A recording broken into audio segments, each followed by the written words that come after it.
जय जय गणराज समर्थ.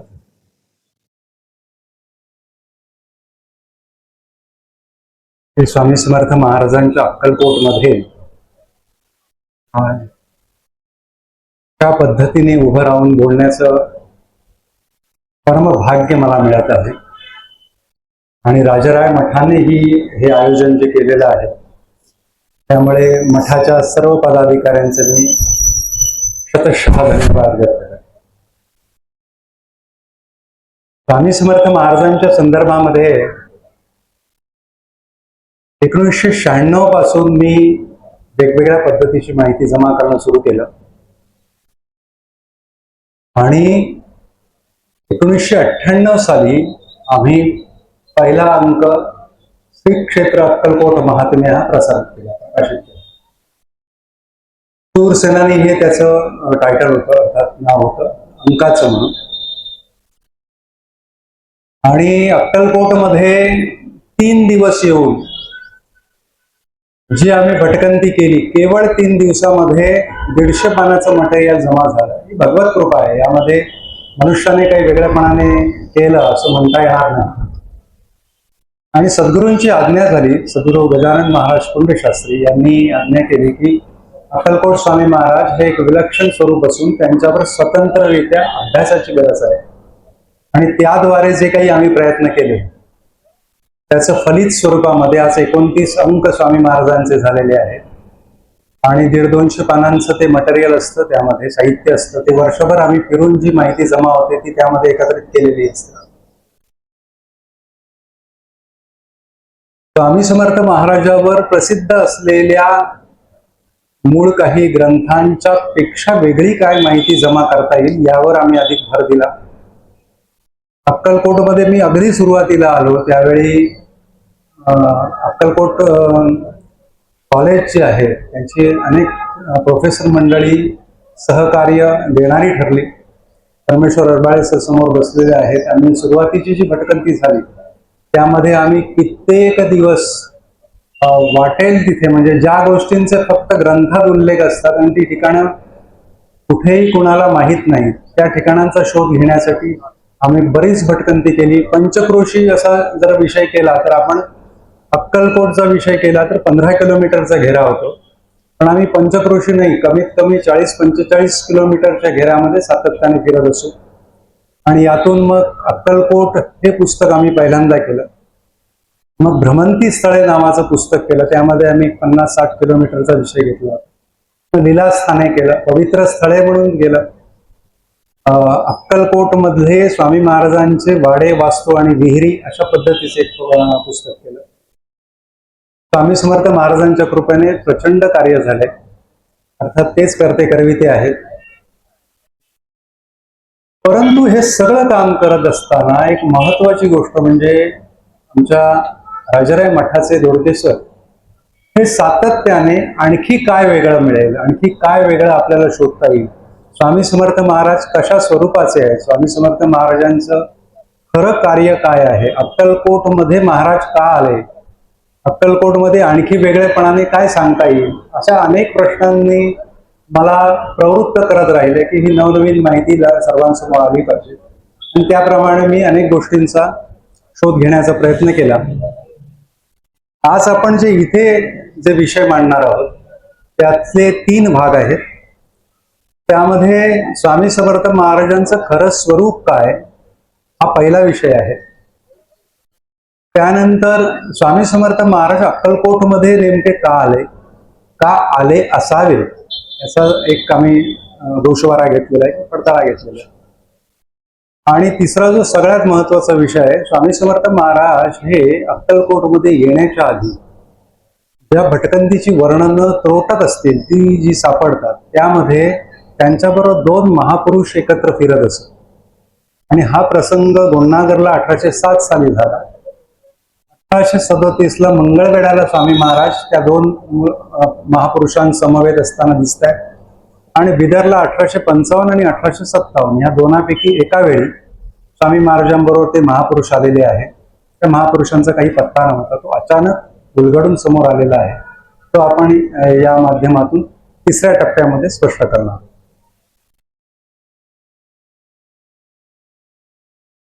स्वामी समर्थ महाराजांचं खरं स्वरूप याचा विचार जर आपण करायला गेलो तर महाराजांना 3 वेळा हा प्रश्न विचारण्यात आलेला होता, अशा नोंदी सापडतात. एक म्हणजे स्वामी महाराज पयो नदीच्या संगमावर, इथून 55-60 किलोमीटरवर ते ठिकाण आहे, 1863 ची घटना आहे. आणि वामनभाऊ ब्रह्मनिष्ठ हे सर्वप्रथम स्वामी समर्थ महाराजांच्या दर्शनासाठी अक्कलकोटला आलेले आहेत. आणि महाराज अक्कलकोटमध्ये नाहीत असं कळलं तर ते कुठे गेले हे विचारण्यासाठी त्यांनी चौकशी केली. तर त्यांना असं कळलं इथून पुढे नागणसूरच्या मार्गाने महाराज गेलेले आहेत. म्हणून वामनभाऊ ब्रह्मनिष्ठ वय वर्षे 16 केवळ हा मुलगा नागणसूरपर्यंत गेला, तेव्हा त्याला कळलं की स्वामी समर्थ महाराज इथे नाहीत, ते अजून पुढे निघून गेले. मग असंच करत तो हिररा म्हणून जे ठिकाण आहे, दर्गा जो आहे, त्या ठिकाणी स्वामी महाराज गेले असं कळलं, म्हणून ते तिथपर्यंत जाऊन पोहोचले. तर स्वामी महाराज तिथूनही निघाल्याचं समजलं आणि पुढे ते हॅडगी आणि रॅडगी नावाचे जे ठिकाण आहे, ती नदी, आपण तिथे गेलोच होतो सर्वजण, तर त्या ठिकाणी महाराज पोहोचले असं कळलं. तर त्यावेळेचं जे वर्णन आहे त्यामध्ये स्वामी समर्थ महाराज, आता लक्षात घ्या, हे स्वामी महाराज अक्कलकोटमध्ये आल्याचा हा सुरुवातीची काही वर्ष आहे, त्यामुळे फार मोठी गर्दी हा विषय नव्हता. आणि अक्कलकोटकर बऱ्याच मंडळींना सुद्धा साशंकता होती की हे स्वरूप काय आहे, अंगावर कपडे घालत नाही, तर घातले तर एखादा लंगोट असतो. पूर्वी चोळप्पा यांनी जर काही अंग वस्त्र जर चढवलेली असतील तर ते घालायचे किंवा दिगंबर व्हायचे. आणि ते मनकवडे होते, म्हणजे तुमच्या मनातल्या सगळ्या गोष्टी ते नेमकेपणाने ओळखू शकत असत आणि त्यावर ते भाष्य करत असत. त्यामुळे माणसाला थरकाप तर त्याचा सगळ्यात मोठा असतो, कारण दिसणाऱ्या माणसापेक्षा लपलेला माणूस हा फार मोठा आहे ना. आणि तो स्वामी महाराज नेहमी उघडा करत, आणि तो गडबडीत असेल तर निश्चित उघडा करत, म्हणून लोक फार कमी जमत असत. तरीही रॅडगीच्या त्या संगमावर, संगमेश्वराचं स्थान आहे, त्याच्या आम्ही अलीकडेपर्यंत गेलो, नंतर आम्ही पलीकडे पण गेलो. तिथे असं वर्णन आहे की स्वामी समर्थ महाराज जलपृष्ठावर तरंगले आणि त्यांनी बैठक मांडली. अर्ध पद्मासनात ते बसलेले आहेत. त्यावेळी तो 16 वर्षाचा मुलगा जेव्हा गेला तेव्हा महाराजांनी त्याच्याकडच्या सगळ्या वस्तू काढून घेतल्या आणि महाराजांची सेवा करावी, त्यांचे चरण चुरावे किंवा त्यांना नमस्कार करावा म्हणून विनंती केल्यानंतर महाराजांनी होकार दिला, म्हणून तो मुलगा पाण्यात शिरलेला आहे. महाराजांना त्यांनी प्रार्थना जाऊन केली, त्यांचे चरण धरल्यानंतर ते किनाऱ्यावर आले. त्यावेळी वर्णनामध्ये 20 माणसं तिथे होती असं वर्णन आहे. स्वामी महाराजांचा शोध घेत नरसोबावाडीची 6 मंडळी त्यामध्ये आहेत असं नमूद दिसतंय. आणि ते गाणगापूरला जाण्यासाठी इच्छुक असल्यामुळे वामनभाऊ ब्रह्मनिष्ठांनी सांगितलं की मला पण गाणगापूरला जायचंय, तर महाराज मी यांच्याबरोबर जाऊ का? तर महाराजांनी त्याला मान्यता दिलेली आहे, परंतु महाराज गेलेले नाही, कारण तिथून गाणगापूर जवळ होतं. ही आश्चर्याची गोष्ट आहे आणि ऐकल्यानंतर धक्का बसेल, पण ही वस्तुस्थिती आहे. 21 वर्षाच्या अक्कलकोटच्या वास्तव्यात स्वामी समर्थ महाराज कधीही गाणगापूरला गेलेले नाही. तर त्याचं उत्तर काय असावं हे हळूहळू टप्प्याटप्प्याने आपण पाहत जाऊ, किंवा तुम्ही तुमच्या पद्धतीने ते शोधायचं आहे. मी फक्त घटनाक्रम मानतो. त्यावेळी तिथे कल्लाप्पा नावाचा एक माणूस होता आणि त्यांनी स्वामी समर्थ महाराजांना विचारले की स्वामी आपण कोण आहात? त्यावेळी महाराजांचं उत्तर आहे मूळ म्हणजे मूळ पुरुष या अर्थाने, वडाचे झाड आणि दत्तनगर. त्याचे 3 महत्वाचे मुद्दे महाराजांनी सांगितले, त्याचा उलगडा करणं फार आवश्यक आहे. हे मूळ प्रकरण काय आहे? तर मूळ हे परब्रह्म पुरुष होय, जे निर्गुण आणि निराकार आहे. ते सगुण आणि साकार होऊन आलेले आहेत, हा दुसरा मूळ होय. ते स्वामी समर्थ महाराज प्रत्यक्ष होय. अप्रत्यक्षरित्या ते परब्रह्म स्वरूप होत, जे दिसत नाही ते मूळ, जे दिसू लागलं तेही मूळ वडाचे झाड. वडाच्या झाडाची जी संकल्पना आहे, सकाळी जी मंडळी तिथे गाभाऱ्याच्या जवळ अभिषेकासाठी जमलेली होती त्यावेळी तो आपण विषय फार विस्तृतपणे स्पष्ट केलेला होता. परंतु आताच्या सगळ्या मंडळींमध्ये आणि सगळीकडे जी मंडळी ऐकतायत त्यांच्यापर्यंत तो विषय जाणं आवश्यक आहे. वडाच्या झाडाचं जे वर्णन आहे ते वडाच्या झाडाची जी पर्ण आहे, पानं आहे, ते श्रुती, उपनिषद, वेद याची सगळी वर्णनं ज्या पर्णांवर असतात, ज्या पानांवर असतात, मूळ पुरुषाचं वर्णन करणारं स्वरूप हे वटवृक्षाच्या पर्णांचं आहे. वटवृक्ष जो आहे तो अक्षय्य आहे, त्याला कधी मृत्यू येत नाही. वटवृक्ष हा असा आहे की तो वाढीस लागल्यानंतर एका ठराविक टप्प्यानंतर त्याच्या वरच्या फांद्यांमधून पारंब्या निघतात आणि कालांतराने ह्या पारंब्या परत मुळाशी येतात आणि त्याचा एक स्वतंत्र मूळ बनतं. आज आपण अक्कलकोटमध्ये आहोत. अक्कलकोटमध्ये मी जेव्हा 30 वर्षांपूर्वी येऊन आम्ही जेव्हा तिथे वावरायचो, तेव्हा जी पारंबी धरून आम्ही ती हलवत असू, नंतर ती तोडली जाईल अशी एक भीती निर्माण झाली होती. म्हणून आपण देवस्थानकडे पण त्याची विचारणा केलेली होती आणि त्यानंतर एक कठडा करून त्या फांदीला कोणी धरणार नाही असं केलं. आज ती फांदी या जाडीची अशा पद्धतीचं पारंबी मजबूत पद्धतीचं मूळ झालेलं आहे. हा अक्षय्य वटवृक्ष असं ते त्याचं स्वरूप आहे. तो अक्षय्य वटवृक्ष कसा, त्याची एक पुढे आपण आणखी एक वेगळी गोष्ट सांगू. तिसरा शब्द होता स्वामी समर्थ महाराजांचा की दत्तनगर. हे दत्तनगर हे शरीराचं वर्णन आहे. तुमच्या माझ्या सर्वांच्या शरीराचं हे वर्णन आहे. हे दत्तनगर होय. आणि या दत्तनगर चालतं बोलतं राहण्यासाठी ज्या चैतन्याच्या बळावर आपण वावरतो, वागतो, स्वतःला जिवंत समजतो, हे जे चैतन्य स्वरूप आहे ते श्री स्वामी समर्थ महाराज मूळ वडाचे झाड, परब्रह्म पुरुष. गंमत बघा, त्यावेळी एक वेडी सोनारीण तिथे होती. ह्या 20 जणांमध्ये ती वेडी सोनारीण होती. कारण स्वामी महाराजांच्या बरोबर तेव्हा सगळे लोक सहजतेने सामील होत नसत, पण वेड्या सोनारिणीने स्वामी महाराजांना ओळखलेलं होतं. ती नेहमी महाराजांबरोबर असायची. तिने त्यावेळी सांगितलेले आहे, वटपत्र शयनी मूळ पुरुष दत्तात्रेय रूपाने अवतरले आहे, असं तिचं ते वाक्य आहे. लक्षात ठेवा, रूपाने, दत्तात्रेय रूपाने अवतरले आहे. पण कोण? मूळ पुरुष. ही स्पष्टता त्या वेडी म्हटल्या जाणाऱ्या, म्हणजे ग्रंथकारांनी तिला वेडीच म्हटलेलं आहे, परंतु ती सगळ्यात शहाणी ती होती. कारण स्वामी महाराजांचं खरं स्वरूप काय हे तिच्या लक्षात आलेलं. आता त्यामध्ये हा जो उल्लेख आहे वडाचे झाड, आणि ते आईसाहेब म्हणतायत की वटपत्र शयनी. हे वटपत्र शयनी काय आहे? तर याची एक वेगळी कथा पुराण कथाकारांनी आणि व्यास महामुनींनी मांडलेली आहे. ती अशा पद्धतीची आहे की श्री विष्णूंच्या नाभी कमलातून सृष्टी निर्माणासाठी म्हणून ब्रह्मदेव उत्पत्ती होऊन बाहेर आलेले आहेत आणि सृष्टीचं निर्माण करावं अशी भावना त्यांच्यामध्ये भगवान गणेशांच्या प्रार्थनेनंतर निर्माण झाली. भगवान गणेशांना त्यांनी प्रार्थना केली आणि मोरयाने त्यांना मान्यता दिली आणि त्या आशीर्वादासरशी त्या आनंदाच्या भरामध्ये त्यांच्या शरीरामधून जलधारा निघू लागल्या आणि त्या जलधारा इतक्या निघू लागल्या की ते स्वतःच त्यामध्ये गटांगळ्या खाऊ लागले. ते स्वतःच वाहून जाऊ लागले आणि त्यांच्या असं लक्षात आलं की अरे हा तर महाप्रलय होईल. म्हणजे काही निर्माण करावं ऐवजी काहीच न उरणं अशी ती स्थिती होत होती. त्यावेळी त्यांनी आशेने इकडे तिकडे पाहिल्यानंतर त्यांना तरलं काय हे जे स्वरूप दिसलं तर तो एक वटवृक्ष दिसला. हे अक्षय्य स्वरूप आहे. म्हणजे महाप्रलयामध्ये सुद्धा जो अक्षय राहू शकतो असं स्वरूप वटवृक्षाचं आहे.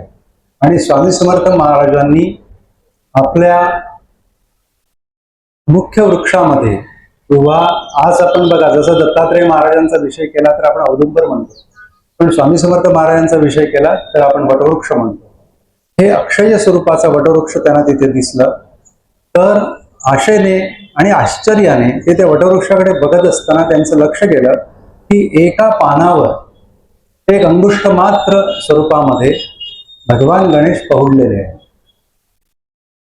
हे भगवान गणेशांचं जे स्वरूप आहे ते बघितल्यानंतर ते चकित झाले आणि त्यांना प्रार्थना केली की हे मोरया, मला तुझ्या स्वरूपाचं दर्शन घडव आणि या पुढच्या कार्यक्रमासाठी किंवा पुढच्या कार्यासाठी मला व्यवस्थित तयार कर. तर त्यावेळी सोंडेने मोरयाने उचलून त्यांना आपल्या उदरामध्ये ओढून घेतलं आणि उदरामध्ये अनंत ब्रह्मांडांचं संचलन कसं सहज चालू आहे ते महोदर नावाचं जे गणेशाचं रूप असतं त्याचं दर्शन ब्रह्मदेवानं झालेलं आहे. हे सगळं जेव्हा बघितल्यानंतर इकडे तुमचा हा प्रश्न असेल की स्वामी समर्थ महाराजांचा या प्रकरणाशी संबंध काय आहे. तर लक्षात घ्या, हे जे मोरयाचं जे स्वरूप आहे यातून एक गोष्ट स्पष्ट झाली की स्वामी समर्थ महाराज मूळ पुरुष म्हणून सांगताना वडाचे झाड असं जे सांगत आहे त्या वडाचा झाडाचा संबंध पुराणकारांनी अक्षय्य वटवृक्ष म्हणून प्रलय काळामध्ये सुद्धा टिकून राहणार म्हणून सांगितलेलं आहे. ते स्वरूप आहे. आता स्वामी समर्थ महाराजांच्या स्पष्ट स्वरूपाकडे जेव्हा आपण वळतो तेव्हा एक अशी गोष्ट लक्षात येते की स्वामी समर्थ महाराजांचं प्रगटीकरण जे आहे ते स्वामी सूत महाराजांनी चैत्र शुद्ध द्वितीया म्हणून सांगितलेलं आहे. आनंदनाथ महाराज हे स्वामी समर्थांचे पक्के अंतरंग शिष्य होऊन गेले. या महाराजांनी स्वामी समर्थ महाराजांचं प्रकटीकरण शालिवाहन शके 340 शुद्ध पक्ष पूर्ण चैत्र मास अवतार घेतला द्वितीय सवट छायेसी दिगंबर असं वर्णन केलं. 418चा विचार केला तर 1400-1500 वर्षांचा काळ निघून गेलेला आहे. 1071चा जर विषय आपण घेतला तर 800-900 वर्षांचा एक मोठा काळ दिसतोय. बरं, हे वेगवेगळे काळ आहेत, मग मधल्या वेळेत स्वामी समर्थ कोठे होते? तर हे असं स्वरूप आहे, ते मूळ स्वरूप असल्यामुळे विशिष्ट कार्यपरत्वे प्रकट होणे आणि कार्यपूर्ती नंतर अंतर्धान पावणे अशा पद्धतीचं महाराजांचं प्रकटीकरण झालेलं आहे. आणि जे आनंदनाथ महाराजांना दिसलं ते 418 सन 418 340 हे शक. स्वामी सूत महाराजांना जे दिसलं ते 1071 सन 1149. पण स्वामीसूत महाराजांचा हा स्वतःचा अनुभव होता. विजयसिंग नावाने ज्यावेळी ते गोट्या खेळांचा जो विषय झालेला आहे, स्वामी महाराजांच्या हातातली गोटी, आता अक्कलकोटमध्ये जी स्वामी महाराजांच्या हातातली गोटी हा विषय जेव्हा आला तो असा आला की ज्यावेळी हरिभाऊ तावडे हे येऊन स्वामी महाराजांना भेटले त्यावेळी ते वैयक्तिक अडीअडचणी आणि त्यातून मिळालेलं यश आणि त्यांचा जे कर्ज संपूर्ण उतरून गेलं आणि प्रचंड प्रॉफिट झालेलं आहे, अशा अवस्थेमध्ये प्रार्थना करण्यासाठी म्हणून ते 300 रुपये घेऊन त्या काळामध्ये इथे आलेले अशी ती नोंद आहे. परंतु स्वामी महाराजांनी जेव्हा त्याला जवळ बोलावलं आणि सांगितलं पोटावरून हात फिरव, तेव्हा जेव्हा शरीराचा स्पर्श झाला स्वामी महाराजांचा आणि कृपेचा हस्त जेव्हा त्यांना लागला त्यावेळी त्यांना पूर्वजन्म दिसला आणि त्यातून त्यांनी सांगितलं की 1071 1149. आणि त्यावेळी मी विजयसिंग नावाने तिथे होतो आणि तो गोटीचा जो खेळ आहे हे प्रकरण त्यावेळी रंगल्यानंतर स्वामी समर्थ महाराजांनी गोट्या लाव म्हणून सांगितलं आणि त्यावेळी खेळण्यासाठी म्हणून महाराजांकडे गोट्या देण्यात आल्या आणि महाराजांनी त्यातली एक गोटी हातात घेतलेली आहे. आणि सॅम्युअल बॉर्न हा ज्यावेळी फोटोग्राफी करायला भारतामध्ये आलेला होता त्यातले स्वामी महाराजांच्या एकूण स्वरूपाकडे बघितलं प्रचंड देहाकडे, तर त्यांना त्यामध्ये एक सैनिक दिसत होता. कदाचित 1857चं स्वातंत्र्य युद्ध नुकतं झालं असल्यामुळे एखादा कुणीतरी बंडखोर स्वातंत्र्य योद्धा असावा म्हणून जी फोटोग्राफी चालू होती त्यामध्ये स्वामी समर्थ महाराजांचे फोटो निघाले. त्यामध्ये महाराजांनी एका फोटोमध्ये हातामध्ये गोटी धारण केलेली आहे आणि ज्यावेळी काही फोटोमध्ये त्यांच्या हातात गोटी नसताना पण गोटी धारण केल्यासारखं धरलंय. हे महाराजांच्या हातामध्ये ब्रह्मांड स्वरूप असायचं आणि मामा देशपांडे महाराजांना हे ब्रह्मांड होय या पद्धतीचं स्वामी महाराजांनी जे काही ब्रह्मांड हातात धरायचे. तर मामासाहेब देशपांडे हे पुण्यामध्ये असत. मामासाहेबांची जी भक्ती होती ती अफाट होती. त्यांच्या आईसाहेब या पार्वतीबाई देशपांडे ज्या स्वामी महाराजांच्या अंगाखांद्यावर खेळल्या होत्या. प्रत्यक्ष मामासाहेबांचा आणि स्वामी महाराजांची जरी भेट झाली नसली तरी त्यांना दर्शनं होत. आणि गोटी खेळाचा जो विषय किंवा हातातली गोटी किंवा ते ब्रह्मांड स्वरूप होय याचा उलगडा महाराजांनी मामासाहेबांकडे केलेला होता. आता चैत्र शुद्ध द्वितीयाचा जो मुख्य गाभा आहे त्याच्याकडे आपण, कारण विषय असा आहे स्वामी समर्थ महाराज उलगडून तुम्हाला कितीही सांगायचे म्हटले तर ते विषय सरकत अशा असंख्य घटनांकडे जातात की आपण त्याचा आढावा घ्यायचा झाला तर 3, 4, 5, 6 तास सुद्धा कमी पडतील अशा पद्धतीने. त्यामुळे गाभ्याचे विषय धरून आपण पुढे सरकू. चैत्र शुद्ध द्वितीयेचा जो विषय आहे, आनंदनाथांनी सांगितलेलं पहिलं प्रकटीकरण आहे ते चैत्र शुद्ध द्वितीयेचं. स्वामी समर्थ महाराजांच्या या प्रकटीकरणाचं जे मुख्य गाभ्याचा विषय म्हणून स्वामी सूत महाराजांनी सांगितले ती सुद्धा चैत्र शुद्ध द्वितीय आहे. आनंदनाथ महाराजांनी आणखी एका ठिकाणी 1673च्या प्रकरणाचा उल्लेख केलाय. वामन पंडितांसाठी महाराज प्रकट झालेले आहेत. त्यावेळी सुद्धा चैत्र शुद्ध द्वितीया होती. याचा अर्थ असा आहे की चैत्र शुद्ध द्वितीया हा विषय धरून स्वामी महाराज प्रकट होताना दिसत आहेत. स्वामी सूत महाराजांना ज्यावेळी ही गोष्ट पक्केपणाने कळली तेव्हा त्यांनी असं ठरवलं की याचा उलगडा सर्वांसमोर झाला पाहिजे, त्यामुळे मुंबईमध्ये हा आपण पहिल्यांदा उत्सव करावा. पण त्यांच्या नंतर असं लक्षात आलं की स्वामी महाराज अक्कलकोटमध्ये आता असल्यामुळे हा विषय जर आधी अक्कलकोटमध्ये झाला तर तो जास्त महत्वाचा आहे. त्यामुळे 1870ला आपल्याकडे इथे अक्कलकोटमध्ये तो उपवासाचा दिवस तुम्ही सर्वांनी करा असा आग्रह धरून स्वामी सूत महाराजांनी घोषणा केली. संपूर्ण अक्कलकोटमध्ये फिरून माझ्या बापाच्या जन्माचा उत्सव आहे तो आपण करावा आणि सर्वांनी उपवास धरावा. आणि उपवास धरावा म्हणून सांगून त्या दिवशी चैत्र शुद्ध द्वितीयेचा तो पहिला जो उत्सव अक्कलकोटमध्ये झाला त्या दिवशी भगर आणि बाकीचं साहित्य उपवासाचे घेऊन स्वामी सूत निघालेले आहेत.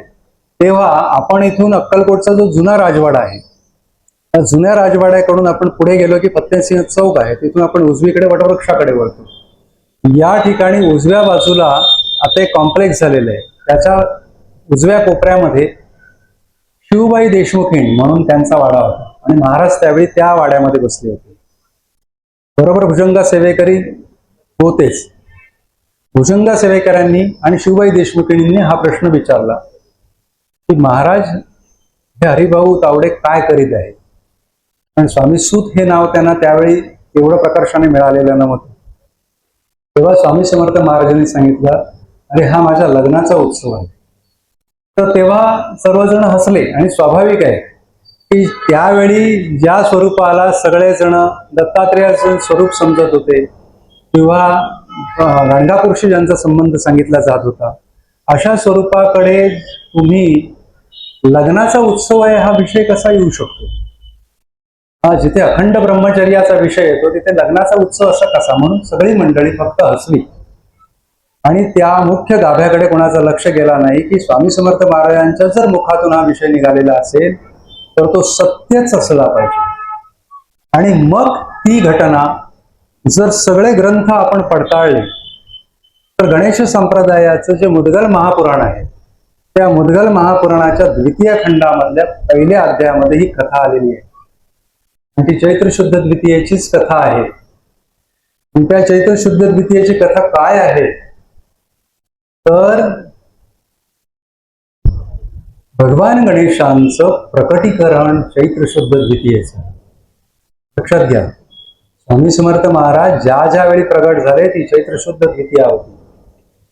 मोरया प्रगट झाला तर तो चतुर्थीला होतो. आज आपण चतुर्थीचे जन्म मानले जातात मोरयाचे, परंतु दशभुज वल्लभेश हा जो भगवान गणेशांचा अवतार आहे हा चैत्र शुद्ध द्वितीयेचा आहे आणि त्याचं वर्णन मुद्गल महापुराण करते. त्या वर्णनामध्ये हे स्पष्ट करण्यात आलेलं आहे की ब्रह्मदेवाने सृष्टी निर्माणाचा जो विषय जो आपण सुरुवातीला उच्चारलेला होता विषय केलेला होता, त्यांनी निर्माण केलेले मानसपुत्र किंवा त्यांच्या कर्मी झालेले मानसपुत्र महर्षी मरीची आणि त्यांची पत्नी देववल्ली या उभयताना झालेलं जे अपत्य आहे ती जगदंबा आहे. तिचं नाव योगमाया, तीच वल्लभा होय आणि तिने सृष्टी निर्माणासाठी फार महत्वाची कामगिरी पार पाडलेली आहे. आणि या आईसाहेबांनी अत्यंत तरुण होती तर महर्षी मरीचींचा असा प्रश्न पडला की ही चतुर्भुज होणे आवश्यक आहे, हिचा विवाह झाला पाहिजे आणि विवाह जर झाला पाहिजे तर योगवल्लभा जर असेल, महामाया जर असेल तर तिच्यासाठी वर कसा असला पाहिजे तर परब्रह्म स्वरूपच असलं पाहिजे. म्हणून या दोघांनी जी प्रार्थना केली त्या प्रार्थनेच्या फलस्वरूप भगवान गणेश चैत्र शुद्ध द्वितीयेला प्रगट झालेले आहे. आणि ते जे प्रगटीकरण सांगितलेलं आहे ते प्रगटीकरण हे 10 हातांचं आहे. आणि हे 10 हातांचं जे प्रगटीकरण आहे त्या प्रगटीकरणाचं वैशिष्ट्य असे की त्या मोरयाला असलेले हे जे 10 हात आहेत ते विष्णू, महेश, शक्ती, सूर्य आणि गुणेश म्हणजे भगवान गणेशांची कार्यकारी शक्ती जेव्हा प्रकट होऊन कार्य करते त्या स्वरूपाला गुणेश असं म्हटलं जातं. ब्रह्मदेवांना पूज्यत्वाचा मान नाही राहिला, त्यामुळे विष्णू महेश शक्ती सूर्य आणि गणेश या 10ही देवतांचे 2-2 हात एकत्र स्वरूप म्हणून चैत्र शुद्ध द्वितीयेचं प्रकटीकरण आहे. चैत्र शुद्ध द्वितीयेला जे दशभुज स्वरूप प्रकट झालेलं आहे, ह्या पंचेश्वरांचे 2-2 हात तिथं दिसत आहेत. याचा अर्थ पंचेश्वराचा एकवट त्या दिवशी झालेला दिसतोय. आणि हे स्वरूप स्वामी समर्थ महाराजांशी संबंधित कसं आहे, त्याची एक मजेदार घटना मध्यंतरीच्या काळामध्ये झाली होती. अक्कलकोटमध्ये स्वामी समर्थ असताना मोरगाव हे जे क्षेत्र आहे, मोरगाव क्षेत्राचं वैशिष्ट्य काय आहे, तर मोरगाव हा जगतातला पहिला गणपती आहे. म्हणजे गणपती ही संकल्पना सर्वप्रथम पंचेश्वरांनी मांडली, ती मोरगावमध्ये मांडली मूर्ती रूपामध्ये. आणि या मोरगावमध्ये स्वामी समर्थ महाराजांचा काही दिवसांचा वास्तव्याचा काळ आहे. आणि आमच्या मोरगावच्या मंदिराची जी पुजारी घराणी आहे, त्यामध्ये वाघ नावाचं जे घराणं आहे, त्या घराण्यामध्ये एका देवभक्त पुरुषाकडे स्वामी महाराजांचा मुक्काम झालेला आहे. आणि महाराजांना जेव्हा नैवेद्य अर्पण करण्यात आला, महाराजांनी नैवेद्य ग्रहण केलेला आहे. त्यानंतर त्या वाघांनी एक तांबूल पानाचा विडा कुटून महाराजांना दिला. आणि तो विडा ज्यावेळी सेवन करण्याचा प्रश्न आला आणि महाराजांनी तोंडात टाकला, त्यावेळी अचानक खडखड आवाज झाला. त्यामुळे वाघ चपापले की अरे, एखादं सुपारीचं खांड अधिकच राहून गेलं की काय, म्हणून ते अदवीने पुढे झाले. त्यावेळी स्वामी महाराजांनी तोंड उघडून तोंडातून लालबुंद झालेला, कारण ते पानाचाच विषय होता, तर तो एक तुकडा काढून अशा पद्धतीने त्यांच्या हातात दिला. तर ती अंगुष्ठ मात्र दशभुज वल्लभेशाचीच मूर्ती होती. आणि स्वामी समर्थांनी ते आत्मलिंग म्हणून दिलेले आहे. लक्षात, ते स्वामी समर्थ महाराजांचं स्वरूप आहे. आणि सगळ्यात महत्वाची गोष्ट, ती अंगुष्ठ मात्र मूर्ती युलीच असून सुद्धा ते 10ही हात तिथे स्पष्ट दिसतात. आणि विष्णू महेश शक्ती सूर्य आणि गणेश यांची जी सगळी आयुध आहेत, ती त्या मूर्तीवर दिसतात. ही मूर्ती घडवलेली नाहीये ना, ही मूर्ती घडवलेली नाहीये, महाराजांनी प्रकटवलेली आहे आत्मलिंग स्वरूपामध्ये. ती नेमकी दशभुज वल्लभेशाचीच कशी, जो चैत्र शुद्ध द्वितीयेला प्रकट झाला. त्यामुळे चैत्र शुद्ध द्वितीयेचा स्वामी समर्थ महाराजांची अशा पद्धतीचा संबंध आहे. आणि लक्षात घ्या, गणेश संप्रदायाची सगळ्यात मोठी जी आरोळी आहे, जी सगळे गणेश संप्रदाय घेतात, ती जय जय गणराज समर्थ हीच आहे. म्हणजे हा जो गणराज आहे, इथे तुम्हाला फक्त श्री स्वामी हा शब्दच फक्त त्यामध्ये समाविष्ट करायचा आहे. असं हे स्वामी समर्थ महाराजांचं विलक्षण स्वरूप आहे. लक्षात घ्या, यासाठी एक अभ्यासाची तयारी ठेवावी लागते. त्यासाठी तुम्हाला आवश्यकतेनुसार मुदगल उघडावं लागेल, मुदगल पडताळून बघावं लागेल.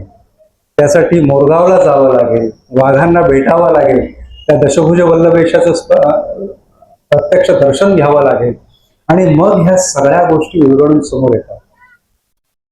स्वामी समर्थ महाराजांशी हा मोरयाचा असलेला जो प्रगाढ संबंध आहे, तो आणखी एका गोष्टीने स्पष्ट होतो.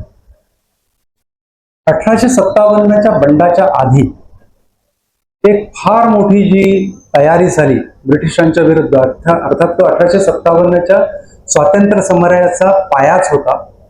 रंगो बापूजी गुप्ते यांनी एक फार मोठी मोहीम उघडलेली होती ब्रिटिशांच्या विरुद्ध. आणि त्याच्यासाठी महाराष्ट्राने काय योगदान द्यावं ब्रिटिशांना हकलवण्यासाठी, तर 6000चं खडक सैन्य त्यांनी असं उभं केलं होतं की वरून एकदा उत्तरेमध्ये आरोळी निघाली बंडाची, की हे 6000 जण त्यांना येऊन सामील होतील आणि ब्रिटिशांची कत्तल होईल आणि भारत स्वतंत्र होईल, ही ती योजना होती. यामध्ये जे आखणी झाली त्यामध्ये 27 पुढारी होते. त्या 27 पुढाऱ्यांमध्ये कराडची काही मंडळी होती. आणि कराडमध्ये या योजनेमध्ये संबंधित, अर्थात सातारा हे त्याचं केंद्र होतं, परंतु कराडमधली काही मंडळी जी त्यात सामील होती, त्यामध्ये जोशी नावाचा एक तरुण मुलगा होता. अतिशय मजबूत, उंचापुरा आणि आयुष्याचा रणहोम करण्यासाठी तयार असलेला. आणि महाराष्ट्राचं जे दुर्दैव आहे की आपण कितीही पराक्रम योद्धे असलो तरी आपल्यातला एखादा माणूस केव्हाही आणि कसाही फुटतो. त्यामुळे दगाबाजी झाली आणि त्या दगाबाजीमध्ये जो माणूस पकडला गेला तो रंगो बापूजींच्या अगदी जवळचा माणूस होता. आणि पुढची चढाई करण्यासाठी 500-500चा गट करून आपण हल्ला चढवायचा हे जे ठरलं, त्यावेळी कुणी कसं कसं जायचं हे ज्याला सांगण्यासाठी रंगो बापूजी गेले, तिथेच घात होऊन त्या माणसाने आजारीपणाचं नाटक केलं आणि रंगो बापूजींना पकडून दिलं. आणि ब्रिटिशांनी जेव्हा तो घाला मारला त्यावेळी तो कागद मिळाल्यामुळे त्या 27 सरदारांना जाहीर फाशी देण्याचं ठरलं. आणि मला वाटतं गेंड्याचा माळ वगैरे ते ठिकाण असेल साताऱ्यामध्ये, तिथे ती आमचे सगळे महापुरुष एका मागोमाग एक फासावर गेले आणि सगळ्यात शेवटी सरदार बापू आपल्या रंगो बापूजींचा जो मुलगा होता सीताराम त्याला फाशी देण्यात आलं, लोकांमध्ये दहशत निर्माण करण्यासाठी की तुम्ही हे करू शकत नाही. तर त्या 27 मधला हा जो जोशी होता तो तिथून फरार झाला अत्यंत उत्तम पद्धतीने. परंतु या मुलांना एक म्हणजे आजच्या भाषेत म्हणायचं तर फ्रस्ट्रेशन, हे काय आहे एवढं आपण करायचं आणि आपलीच माणसं आपल्या विरुद्ध उभी राहिलेली आहेत, मग हे कशासाठी करायचं. त्या उद्वेगाने तो जो निघालेला आहे ते जोशी अक्कलकोटमध्ये आले. स्वामी समर्थ महाराज शेखनूर दर्ग्यामध्ये त्यावेळी बसलेले होते आणि शेखनूर दर्ग्यामध्ये ते जोशी त्यांना येऊन भेटले आणि त्यांनी त्यांना प्रश्न विचारला की आता मी काय करू. लक्षात ठेवा 1857चं स्वातंत्र्य युद्ध असेल, ह्याच्या कुठेतरी मुळाशी अक्कलकोटचे स्वामी महाराज मजबूतीने उभे होते आणि या सगळ्या मंडळींना पुढे कसं सरकवायचं कुठे पाठवायचं याची योजना पण ते आखत असत. त्याच्याविषयीचा आणखी एक मुद्दा पुढे उलगडला जाईल, तो आपण ह्या पुढच्या वेळी 3ऱ्या टप्प्यामध्ये घेणारच आहोत. त्यावेळी स्वामी समर्थ महाराजांची आज्ञा काय झालेली आहे की मोरगावला जा आणि गणेश दीक्षा घे. आणि मोरगावला जाऊन तिथे ब्रह्मानंद स्वामी असं नाव दिसतंय. आम्ही खूप शोधण्याचा प्रयत्न केला. त्या काळामध्ये ब्रह्मानंद स्वामी नावाचे गणेश संप्रदायी महापुरुष कोण होते, तर योगेंद्रांचे स्वतःचं गणेश योगेंद्र जे होऊन गेले त्यांचं स्वतःचं आयुर्मान 227 वर्षांचं होतं.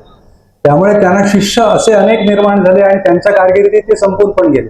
त्यामध्ये कोणीतरी ब्रह्मानंद असावे ज्यांच्याकडून त्या जोशींना दीक्षा मिळाली आणि त्यांचं नाव झालं लंबोदरानंद स्वामी महाराज. आणि ह्या लंबोदरानंद स्वामी महाराजांनी 1900च्या एका ठराविक टप्प्यानंतर टंकेश्वराच्या डोंगरावर समाधी घेतलेली आहे आणि त्या समाधीवर एका गणेशांची स्थापना झालेली आहे. स्वामी समर्थ महाराजांच्या या शिष्यावर कोणीही लिहिलेलं नाही. यावर्षीच्या आम्ही अंकामध्ये त्यावर भाष्य करणार आहोत. परंतु स्वामी महाराजांचा असा आडून जो चरित्रामध्ये कुठेही उल्लेख नसेल अशा पद्धतीच्या ज्या नोंदी सापडतात त्या कुठेतरी मोरया या दैवतेशी अधिक जवळच्या दिसतात. त्याच्यातून चैत्र शुद्ध द्वितीयेचा उलगडा होतो, त्याच्यातून त्यांचं परब्रह्मत्व स्पष्ट होतं. स्वामी समर्थ महाराज हे ब्रह्मा विष्णू महेश शक्ती सूर्य गुणेश या सर्व देवतांशी संबंधित दिसतात.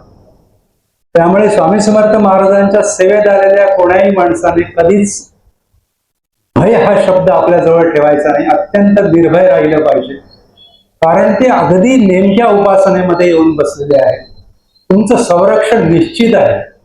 अडई अडचणी आणि येणारी संकट आणि होणारे त्रास हा देह असल्यामुळे ते त्याच्याशी संलग्न असू शकतात आणि त्याचा संबंध बऱ्याचदा आपण कोणत्या माहोलमध्ये जगतो, कोणाबरोबर राहतो, कोणाच्या घरात जन्मास आलेलो आहे त्यांच्या सुद्धा अडी अडचणी घेऊन आपल्याला पुढे सरकायचं होतं. त्या अडचणीतून आपण निभावताना आपली मुश्किल आणि आपण गटांगळ्या खातो. परंतु तुम्हाला जर पूर्णपणे मुक्तीचं द्वार हवं असेल तर तुम्ही अगदी नेमकेपणाने स्वामी समर्थ महाराजांच्या सेवेमध्ये आलेला आहात, कारण तेच मूळ वडाचे झाड असं ते स्वरूप आहे, ते परब्रह्म पुरुष आहे.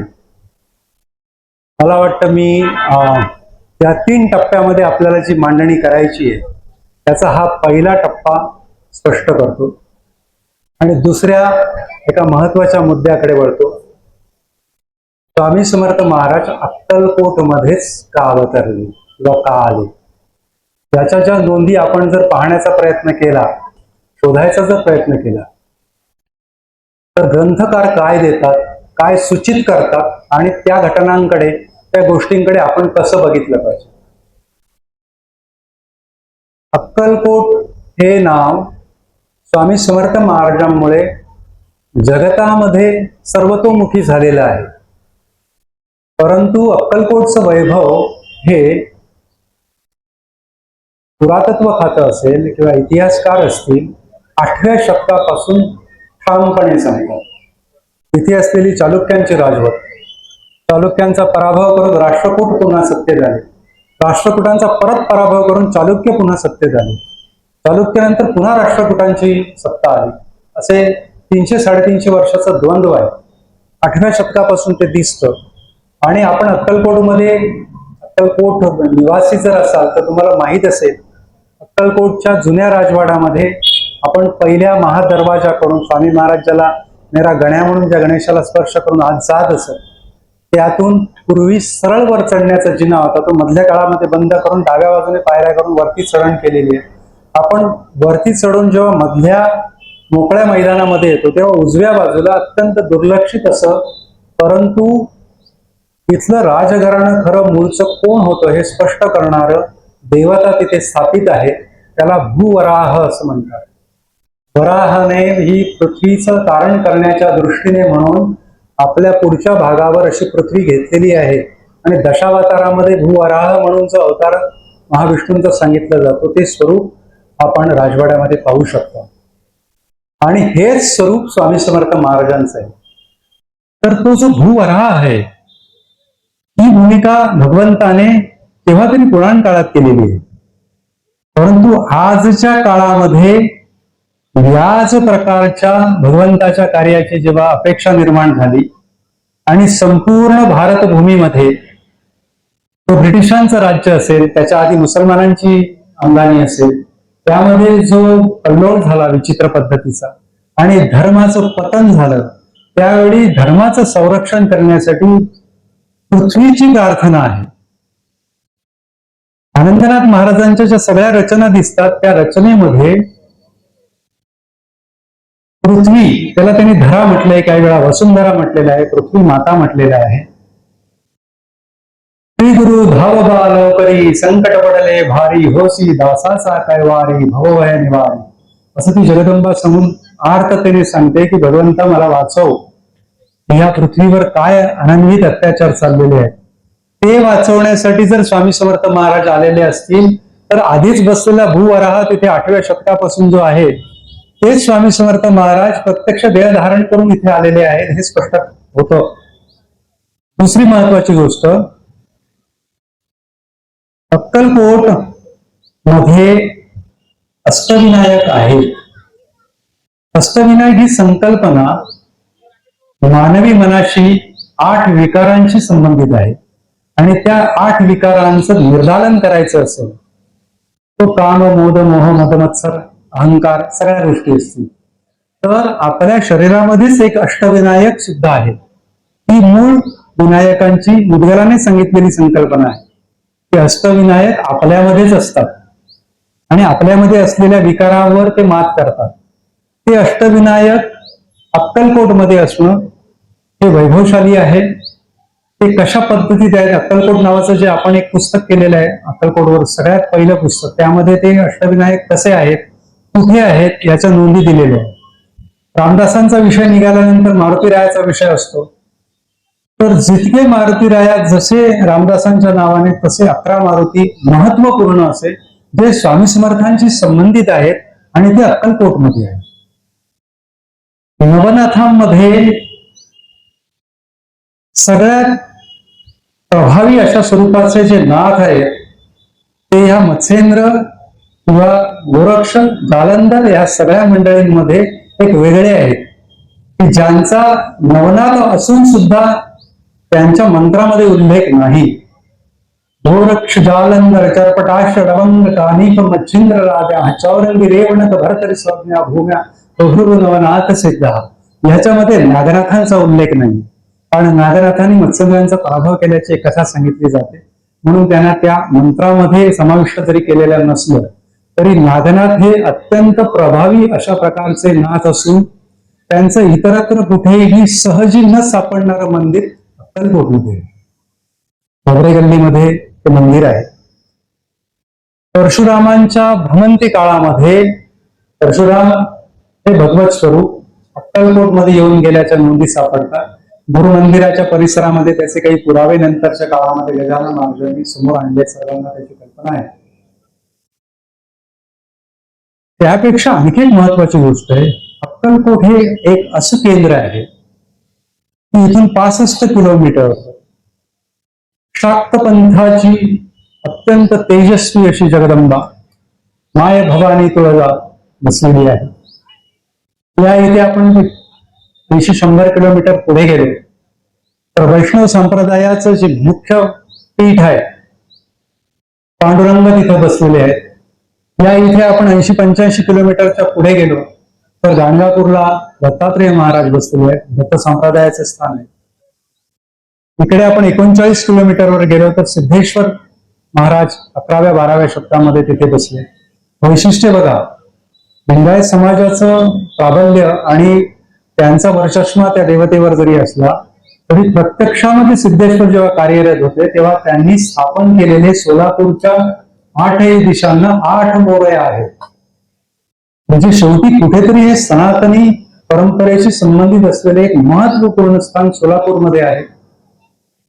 इकडे आपण गुलबर्ग्याचा विषय केला तर बंदे नवाब अली असतील, आळंदच्या दर्ग्याचा विषय करा, हैदऱ्याचा इथला विषय घ्या. तिथे नागेश संप्रदायाचं फार महत्वाचं ठिकाण आहे 14-15 किलोमीटरवर, बरहानपूर ज्याला इथं म्हटलं जातं. ते सुद्धा मूळचं हिंदू देवस्थान आहे, नागेश संप्रदायी देवस्थान आहे. या सगळ्या देवतांचा जर तुम्ही अतिशय बारकाईने विचार केला तर लक्षात येतं ह्याचं केंद्र अक्कलकोट आहे. आणि अशा ह्या परमपवित्र स्थळी स्वामी समर्थ महाराज हे आलेले आहेत. ही नगरी प्रज्ञापुरी म्हणून गणली गेली. अक्कलकोट या शब्दामध्ये हा अक्कलेचा कोट. आनंदराज महाराज गमतीने त्यासाठी एक नोंद करून ठेवतात, भगवंताचं स्वरूप कसं जाणावं, अक्कल से खुदा पहचानना असं ते म्हणाले. त्यामुळे लक्षात घ्या की स्वामी समर्थ महाराजांचं अत्यंत वैशिष्ट्यपूर्ण कार्य असं आहे की ते परब्रह्म स्वरूप असून आम्ही गडबडलो, आमच्या देवता आमच्या हातातून निसटून गेलेल्या आहेत, उपासना कशी करावी याची पंचायत निर्माण झालेली आहे. वेदोक्त परंपरा तर धुळीस मिळालेली आहे, पुरेशा पद्धतीने उपासना होत नाही. ती एकवटलेली असून ती विशिष्ट लोकांमध्ये पुन्हा ग्रथित होत आहे. त्यामुळे बाकीच्या मंडळींचं काय, आणि सगळ्या लोकांना आता हा प्रश्न पडला की आता आमचं पुढे काय.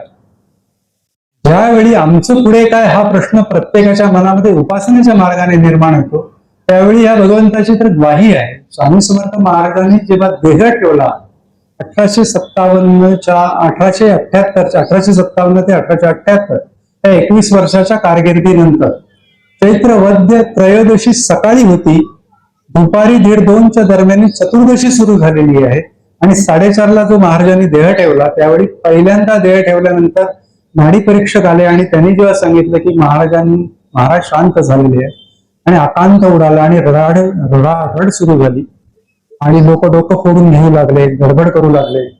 कारण सेवेकऱ्यांसाठी तर त्यासारखं काही वैभवच नव्हतं.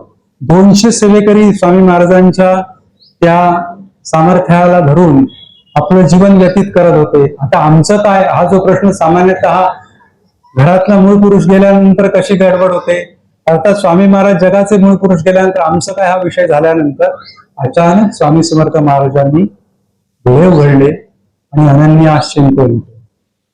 तुम्ही जर अनन्य भावाने मला शरण याल तर तुमचा योगक्षेम मी वाहीन, याची ग्वाही देणारा मंत्र किंवा जी ब्रीद आहे ते महाराजांनी स्पष्ट केलेलं आहे. याचा विचार केल्यानंतर स्वामी समर्थ महाराज हे कोण लक्षात घ्या.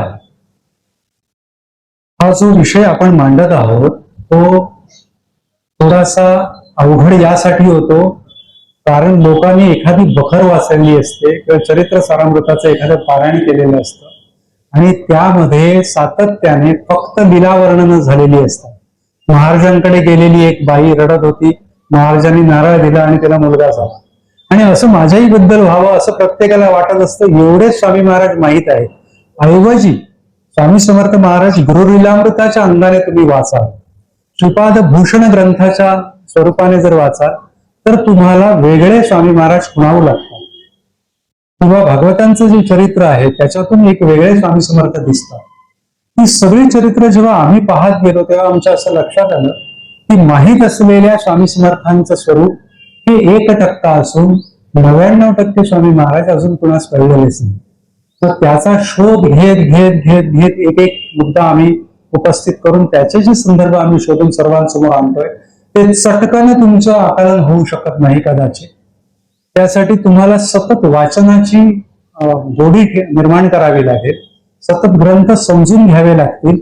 आणि एकदा जर ते झालं तर स्वामी समर्थ महाराजांचं खरं स्वरूप काय आहे तर ते तुम्हाला लक्षात तर येईलच, आणि तुम्ही कधीही ढळणार नाही, उपासनेतून कधीही दूर होणार नाही.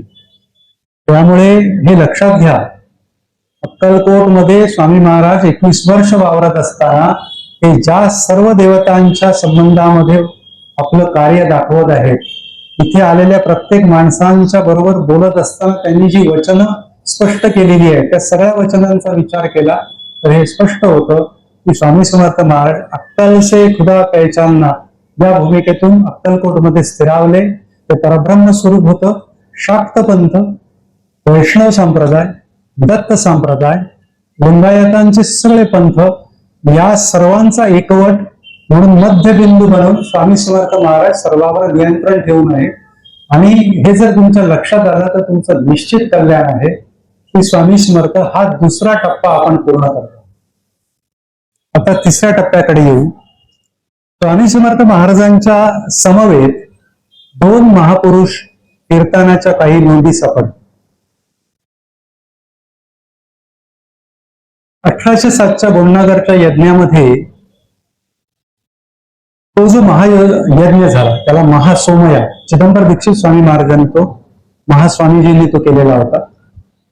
आणि याचं जे आयोजन केलं ते त्यांचे चिरंजीव, त्यांचं नाव होतं दिवाकर बापू, थोरले चिरंजीव.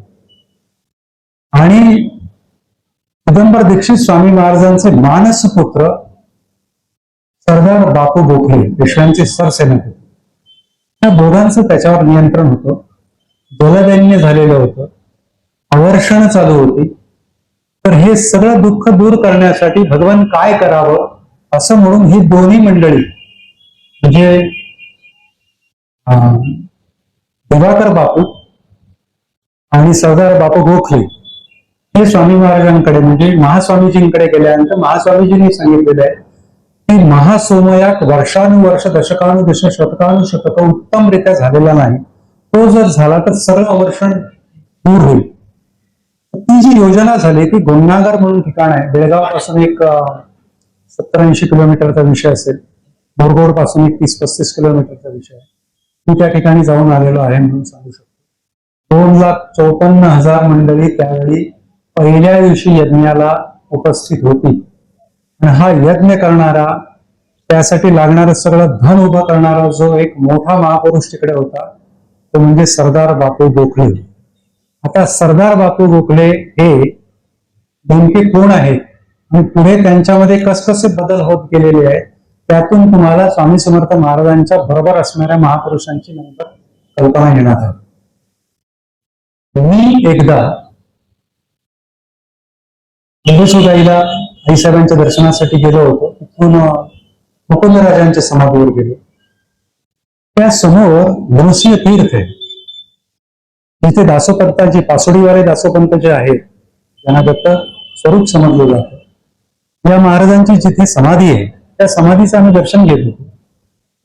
तर तिथे एक आमच्या परिचित एक देशमुख नावाचे गृहस्थ तिथे आलेले होते आणि त्यांनी मला अचानक सांगितलं की सर म्हणाले तुम्ही तिथून एक 35 किलोमीटरवर खरवा नावाचं गाव आहे आणि त्या खरवा गावामध्ये एक समाधी आहे आणि त्या समाधी पुरुषाचं नाव आहे सदानंद स्वामी. आणि या स्वामी महाराजांच्या चरित्राचं अद्याप प्रकटन झालेलं नाही, पण हस्तलिखित तयार आहे. आणि ते हस्तलिखित चालत असताना स्वामी समर्थांचा त्याच्यामध्ये उल्लेख दिसतो. पण ते नेमकं काय आहे हे लक्षात आलेलं नाही. तर कधीतरी तुम्ही तिकडे जा. आणि मी त्याला म्हटलं कधीतरी नाही, तर पुढचे सगळे कार्यक्रम आपण बाजूला ठेवू, पहिल्यांदा आपण खरोळ्याला. आणि मी लगेच खरोळ्याला गेलो. पाठक नावाचे तिथे गुरुजी होते. त्यांच्याकडे हस्तलिखितेचं एक बाळ आहे असं मला समजलं. मी त्यांना जाऊन विनंती केली आणि विनंतीपूर्वक ते बाळ त्यांनी मला काढून द्या म्हणून सांगितल्यानंतर काढून समोर ठेवलं. तर मी त्यांना विनंती केली याचे काही फोटोग्राफ्स घेऊ का म्हणून. बघा 250-300 पानाचं ते हस्तलिखित आहे. तर त्याचे फोटो घेत असताना 2-3 ठिकाणी स्वामी समर्थ महाराजांचा उल्लेख दिसला. मी तिथे थांबलो. तर त्यातली पहिली नोंद आहे ती फार मजेदार आहे. सदानंद स्वामी महाराज हे पूर्वाश्रमाचे सरदार बापू गोखले होत त्याच्यामध्ये उल्लेख. दुसऱ्या नोंदीमध्ये मंगळवेढ्याच्या टेकडीवर हे 2 पुरुष स्वामी समर्थ महाराजांबरोबर होते असा उल्लेख आहे. त्यामध्ये सरदार बापू गोखले हे एक होत असा उल्लेख आहे. पानं पुढे पुढे घेऊन मी त्याचे फोटोग्राफ्स करवतो. त्यामध्ये बिदरच्या माणिक प्रभूंच्या दरबारामध्ये जे 3 महापुरुष गेले होते, स्वामी समर्थ महाराज त्यामध्ये प्रमुख होते आणि त्यांच्या समवेतचे जे 2 महापुरुष होते त्यातला मी एक होतो. अशा स्वरूपाचं वर्णन सरदार बापू गोखल्यांचं आहे. आता गंमत बघा, सरदार बापू गोखले हा जर विषय सर्वांसमोर आला तर एक प्रश्न असा पडतो की ब्रिटिशांच्या समवेत झालेली आखरीची जी लढाई आहे पेशव्यांची, ती सन 1818ची आहे आणि गोपाळ आष्टी साताऱ्याजवळचे आहे. त्या गोपाळ आष्टीची लढाई जी आहे त्या लढाईमध्ये सरदार बापू गोखले पडले अशी नोंद दिली जाते. त्यामुळे मी ते वाचल्यानंतर या गोष्टीने चक्रावून गेलो की मंगळवेढ्याच्या टेकडीवर जर हा महापुरुष असेल ज्याचं नाव सरदार बापू गोखले आहे, तर तो 1837ला कसा असेल, तर तो 1818ला गेलेला आहे. म्हणजे इतिहासकार तर त्या नोंदी अशाच दाखवतात. इतरच्या माणिक प्रभूंकडे जातील कसे, कारण माणिक प्रभूंचा जन्म हा 1815 पासून 1865 पर्यंतचाच आहे. मग यामध्ये 1818ला पडलेले महाराज त्यावेळी तर माणिक प्रभू महाराज 3 वर्षाचे किंवा अगदी लहानच होते. मग हा संबंध कसा काय येतो. आता गमतीशीर नोंद बघा. तो ग्रंथ असा सांगतो खरोळ्याचा, रणांगणात पडलेल्या सरदार बापू गोखल्यांच्या अंगावरचे सरसेनापती म्हणून असलेली जी वस्त्र आहेत ती स्वामी समर्थ महाराजांनी काढून घेऊन तशाच पद्धतीचा एक मजबूत देह, परंतु घोड्याच्या टापाने ज्याचा चेहरा चेंदामेंदा झाला होता, जो ओळखता येणार नाही, अशाच्या अंगावरती वस्त्र चढवून स्वामी महाराजांनी बापू गोखले हे जखमी असताना उचलून त्यांना देवगिरीच्या किल्ल्यावर ठेवलं. आणि देवगिरीला ते साधू महाराज या नावाने प्रसिद्धी झाले अशी त्यात नोंद दिसते. आणि देवगिरीवरून त्यांचं जे प्रस्थान झालेलं आहे ते आंबेजोगाईला झालेलं आहे. आणि आंबेजोगाईला जे नृसिंह तीर्थ आहे त्या नृसिंह तीर्थावर सरदार बापू गोखले, साधू महाराज आणि नृसिंहानंद या नावाने इथे राहू लागले. बघा हे मजेदार नोंदी आहेत. म्हणजे तुम्हाला जसजसे आपण पुढे जाऊ तेव्हा तुम्हाला त्या लिंक बांधता येतील आणि तुम्ही चकित होऊन जा. ते नृसिंहानंद तिथे राहत असताना ते अग्निसाधन करत असत. ती झाडं आहेत. ती अग्निसाधनाची पद्धत अशी असते की खाली धुरी करण्यात येते किंवा वेदनी केला जातो आणि खाली जेव्हा तो पेटतो तेव्हा त्याचा धूर निर्माण होतो. तर तुम्ही वरती उलट आपल्याला टांगून घ्यायचं आणि त्याच्या बरोबर त्या यज्ञाच्या किंवा त्या धुनीच्या खाली असं बरोबर वरती राहायचं, उलट टांगून घ्यायचं. तो देह मुळातच एका महापुरुषाचा असल्यामुळे देखणा राजविंडा पुरुष तर एका स्त्रीचा त्याच्याकडे लक्ष गेला आणि पुढचं कुठल्याही प्रकारचे गैरप्रकार होऊ नयेत म्हणून तुळशीआनंद स्वामी महाराजांनी आपलं लिंगछेदन केलं आणि तिला उत्तर दिलेलं आहे की आता माझा उपयोग तुझ्यासाठी संपूर्ण संपला, त्यामुळे मी आता तुझ्यासाठी काही उपयोगाचा नाही. आणि मग असंच जर होत असेल तर इथे थांबण्यात अर्थ नाही. म्हणून महाराज खाली उतरले आणि ते खरोळ्याला गेले. खरोळ्याला त्यांचं नाव नृसिंहानंदापासून सदानंद स्वामी हे नाव त्यांनी धारण केलेलं आहे. अतिशय उल्लेख महत्वाचा का आहे, आज आपण राजेराय मठामध्ये उभे आहोत. राजेराय मठ हा हैदराबादच्या राजेराय रायान यांनी महत् कष्टाने उभा केला. अर्थात त्यांच्यासाठी ते सोपं होतं, आज आपल्यासाठी आपण महत् कष्ट म्हणू, कारण 10,000च्या मोहरांचा विषय होऊन 30,000च्या मोहरा लागून हा मठ उभा राहिला. तर हे सदानंद स्वामी महाराज सातत्याने महत्वाच्या नोंदी एकमेकांना पुरवण्याच्या त्यामधल्या नोंदी सापडतात, त्यात राजेरायान घराण्याशी संबंधित होते. आणि राजेरायांकडे त्यांनी आपल्या बरोबर असलेले अनेक सैनिक आणि ज्या महिला वर्ग होत्या, त्या सैनिकांच्या पत्नी असतील किंवा काही, किंवा यांच्याशी संबंधित माणसं, त्यांना सुरक्षित पुढे कसं ठेवायचं, तर हैदराबादच्या राजेरायांनी त्यांना आपल्याकडे घेतलेलं आहे. आणि नंतर खरोळ्याला महाराजांनी पुढचं कार्य सुरू केलेलं आहे. आता हा जो महापुरुष आहे तो त्यातल्या तिन्ही नोंदीमध्ये दिसतो, परंतु दुसरा एक महापुरुष आहे त्याची अजून आपल्याला नोंद सापडत नाही. म्हणून त्या शोधार्थ मी असताना 2017च्या दरम्यान श्री शंकर भक्तांचे गुरुचरित्र शंकर गीता या नावाचा मी ग्रंथ केला. तो ग्रंथ मी जो केला होता तो शंकर महाराजांच्या शंकर गीतेवर म्हणून केला. पण तो ग्रंथ बनवत असताना ती बारकाईने जेव्हा वाचली तेव्हा मला त्यामध्ये काही त्रुटी आढळल्या आणि काही संशोधनाची आवश्यकता या ग्रंथासाठी आहे असं माझ्या लक्षात आलं. आणि त्यातून काही भटकंत्या सुरू झाल्या. त्या भटकंतीमध्ये मी 2007च्या दरम्यान अंतापूरला गेलो होतो आणि तिथे मला एक आश्चर्यकारक काही नोंदी सापडल्या. आधी भांडणं झाली. म्हणजे त्यांचं म्हणणं असं होतं की शंकर महाराजांना तुम्ही हे जे ग्रंथामध्ये मांडता की एका वाघिणीचं दूध पित असताना तो मुलगा त्या चिमणाजी हिरेंना सापडला आणि त्या पर्वताबाई हिरे यांनी तो उचलून आणला, तर ही कथा सर्वथा खोटी आहे असं त्यांचं म्हणणं होतं. तर शंकर गीतेचं काम करून मी गेलेलो असल्यामुळे शंकर गीता तर कथा हीच सांगते की शिवभक्त असलेल्या एका उभयतांना मूल होत नव्हतं, म्हणून त्यांनी भगवंताची प्रार्थना केली आणि शिव प्रसन्न झाले आणि वाघिणीचं दूध पित असताना त्या दावल मलिकाच्या डोंगरावर ते महाराज सापडले. तर ही गोष्ट खरी नाही असं हिरे कुटुंबियांचं म्हणणं. म्हणून मी त्यांना सांगितलं की आपल्याला काही कागदपत्र बघावी लागतील. ही कागदपत्र जेव्हा मी बघितलं तेव्हा माझ्या असं लक्षात आलं की 1805 या दरम्यान शंकर महाराजांचा जन्म झालेला असावा आणि समाधीच्या काळात ते साधारणतः 150 वर्षांचे होते अशी जी एक कल्पना मांडली जाते ती सर्वथा खरी नसावी.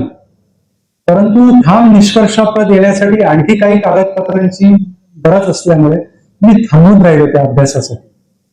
आणि पहिल्यांदा आम्ही शंकर भक्तांचे गुरुचरित्र शंकर गीता हे प्रसिद्ध केले. नंतरच्या नोंदी पाहत असताना ज्यावेळी मी काही महिन्यांपूर्वी एक निर्णय घेतला की शंकर महाराजांचा दुसरा ग्रंथ जर करायचा असेल तर जीवन रहस्याचा भेद करण्याची गरज आहे. ती खरोखर शंकर महाराज 150 वर्षांचे होते. ती हिरे कुटुंबियांकडून देण्यात येणारी जी माहिती आहे ती भाटाकडे स्पष्ट करून त्यातलं खरं गुह्य काय आहे हे बघावं लागेल. आणि शंकर महाराजांच्या संबंधामध्ये आणखी काही नोंदी सापडतात का, काही कागदपत्र सापडतात का, याच्या शोधासाठी आम्ही लागलो. त्यामध्ये मी त्यांना एक महत्वाची नोंद सांगितलेली होती. चिमणाजी हिरे त्यांनी मला एक प्रश्न विचारला होता हिरे कंपनीने की शंकर महाराज ही विभूती होती, ते काहीही करू शकत होते, सिद्ध पुरुषच होते, जन्मजात होते. परंतु ज्या चिमणाजींना हा मुलगा सापडला असं तुम्ही म्हणता, त्या पार्वतीबाईंना हा मुलगा सापडला असं तुम्ही म्हणता, हे तर दोघे सामान्यच होते ना. वाघिणीचं दूध पित असणाऱ्या मुलाला कोण जाऊन उचलेल?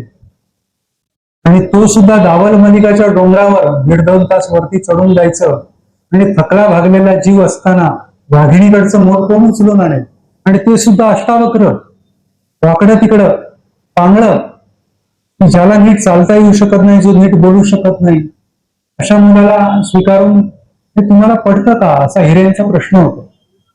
आणि त्यातून त्यांनी मला संपर्क करून दिला किशनगंज राजस्थानमध्ये असलेल्या त्यांच्या भाटाचा. आणि त्या भाटाला आम्ही प्रयत्न करतो, दर 3 वर्षांनी येतो, त्याच्या काही नोंदी असतात. त्यांचा दावा होता की शंकर महाराज हे प्रकट झालेले नसून, म्हणजे त्यात त्यांनी हा उल्लेख करण्याचा विषयच नव्हता, त्यांनी जन्म कसा झाला याच्याच नोंदी दिल्या, त्यांची भावंड कोणती वगैरे यांच्या सगळ्या नोंदी दिल्या.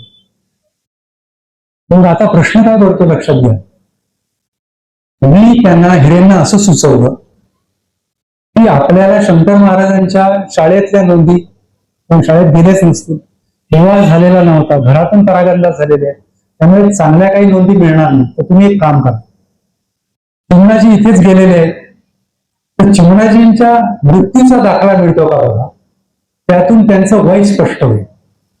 आणि त्या नोंदी सापडता सापडता त्यांच्या असं लक्षात आलं की त्यांना शाळेत ते घातले होते आणि शाळेत ते नीट जायचे नाही, गुरं राखण्यामध्ये जास्त त्यांना स्वारस्य असायचं.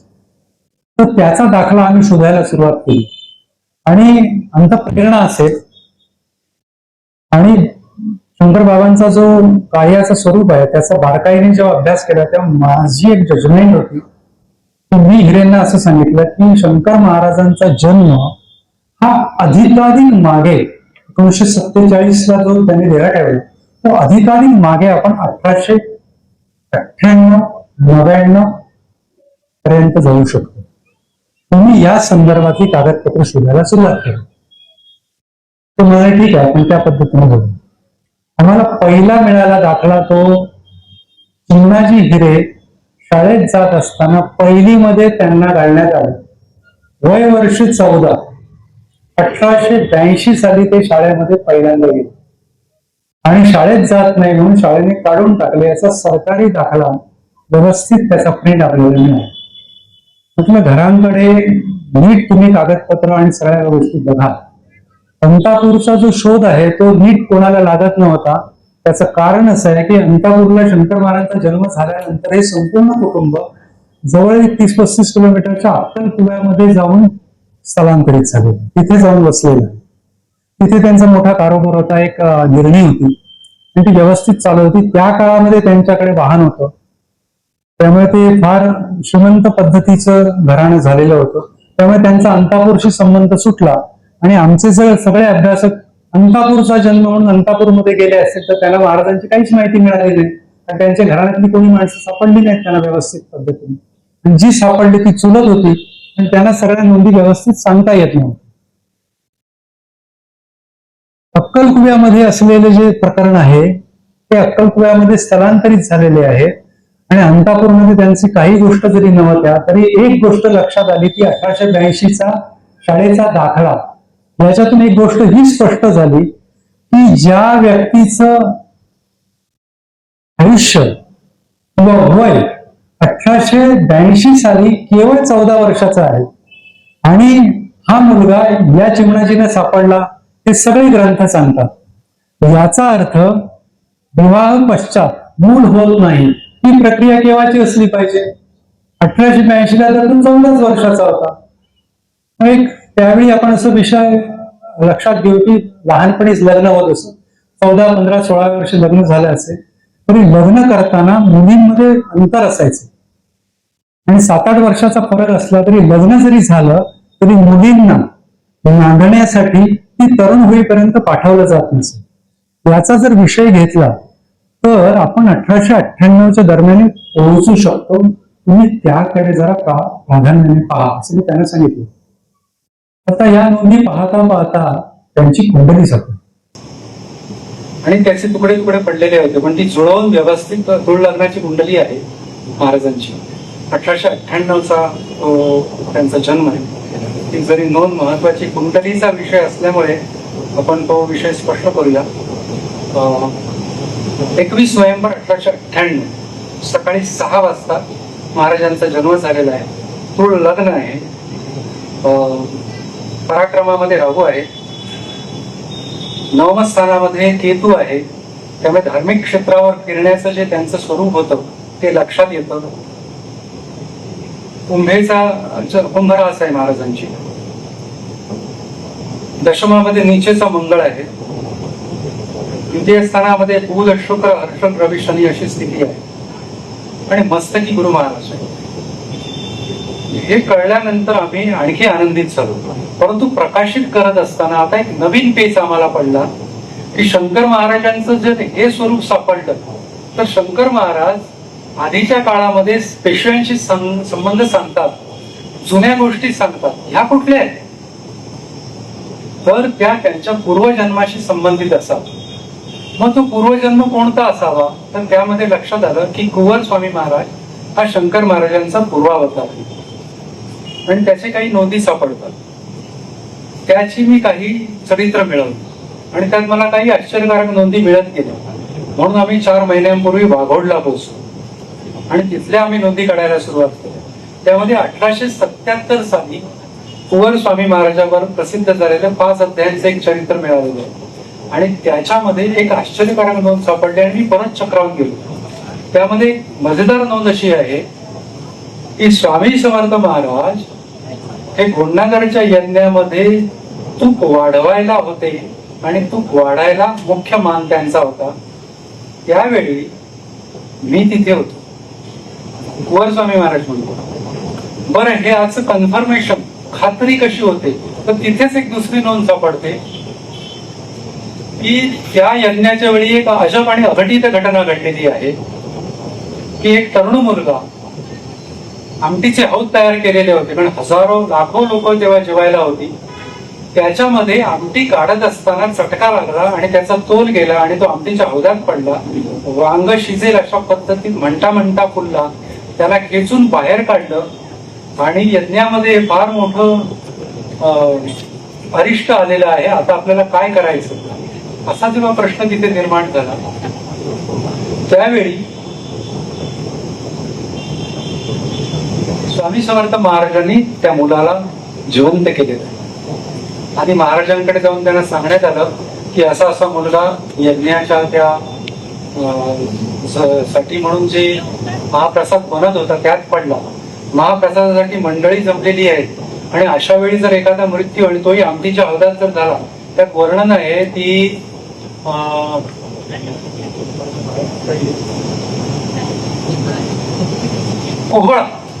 कोहळ्याच्या भाजीमध्ये तो पडल्याची नोंद. आता 2 विषय होते. कोहळ्याच्या भाजीत पडलेला मुलगा कोण, तर मला बेळगावमध्ये समजलेलं होतं की कोहळ्याच्या भाजीत पडलेला मुलगा जो होता त्या घराण्यामध्ये ज्या वस्त्रावर त्याला ठेवण्यात आलं होतं ते ठिकाण एका ठिकाणी त्या सगळ्या गोष्टी पाहायला मिळतात. त्याचा आम्ही शोध घेतो. त्या मुलाचं नाव होतं यज्ञदत्त देशपांडे, जो त्या हौदात पडलेला होता. आणि बाहेर काढल्यानंतर स्वामी महाराजांनी सांगितलं मी येतो, त्याला हळद लावून ठेव. आणि हळद लावून ठेवल्यानंतर स्वामी महाराजांनी यज्ञदत्ता ओठ असं म्हटल्यानंतर तो उठला, परंतु तो शिजलेला होता त्यामुळे फार जगण्याची शक्यता नव्हती. परंतु यज्ञामध्ये विघ्न नको म्हणून पुढे तो 12 दिवस पर्यंत जिवंत राहिला. त्यावेळी यज्ञामध्ये थोडा वेळ माझ्यामुळे अडचण आली म्हणून तो महाराजांची क्षमा मागत आहे. आणि कुंवर स्वामी महाराजांनी असं तिथे नमूद केलेलं आहे की त्या घटनेच्या वेळी मी तिथे होतो. त्यांची पुढची नोंद आहे ती आणखी मजेदार आहे. मंगळवेढ्याच्या भीमटेकडीवर स्वामी समर्थ महाराजांना जे 2 महापुरुष भेटले त्यातला मी एक होतो. बिदरच्या माणिक प्रभूंकडे 3 महापुरुष म्हणून स्वामी समर्थ महाराजांच्या समवेत गेलेले जे 2 महापुरुष होते त्यातला मी एक होतो असं कुंवर स्वामी महाराज नमूद करतात. लक्षात घ्या, हा शंकर महाराजांचा पूर्वावतार आहे.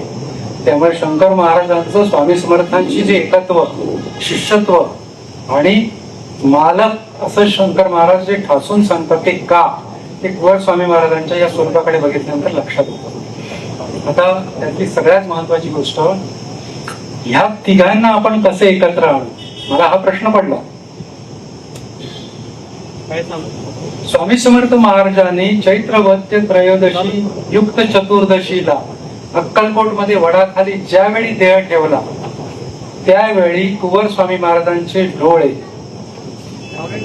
अश्रूंनी डबडबलेले आहेत आणि त्यांचं वचन आहे, हमारा दखन का कोना बैठ गया, हम भी करेंगे अपने ध्यान, हम भी जावेंगे. आणि पुढे असं म्हटलंय, आमचा तिघांचा करार आहे, आम्ही हे कार्य करण्यासाठी पृथ्वी तलावर आलेलो आहोत. महाराज पुढे निघाले, आम्ही लवकरच निघालो. विशेष बघा, कार्तिक शुद्ध प्रतिपदेला कुंवर स्वामी महाराजांनी शके 1800 सन 1878 ला देह ठेवला. 4 ते 4.5 महिने. आता गमतीशीर गोष्ट अशी आहे की त्यात ते असं नमूद करतात की आम्ही तिघे होतो आणि आमचा करार झालेला आहे. म्हणून मी लगेच सरदार बापू गोखले तथा सदानंद स्वामी महाराज यांच्या निर्वाणाची तारीख शोधली. श्रावण शुद्ध पौर्णिमा.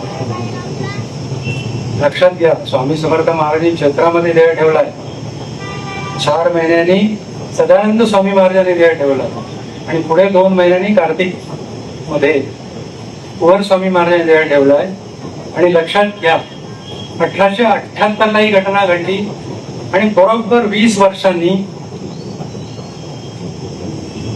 प्रतिपदेला देह ठेवलाय आणि त्याच अष्टमीला शंकर महाराज रूपाने परत महाराज प्रकट झाले किंवा त्यांचा जन्म झालेला आहे. स्वामी समर्थ महाराजांच्या बरोबरचे ते 2 महापुरुष कोण, हे ग्रंथामध्ये असलेल्या नोंदी ह्या पूर्णतः गुप्त होत्या.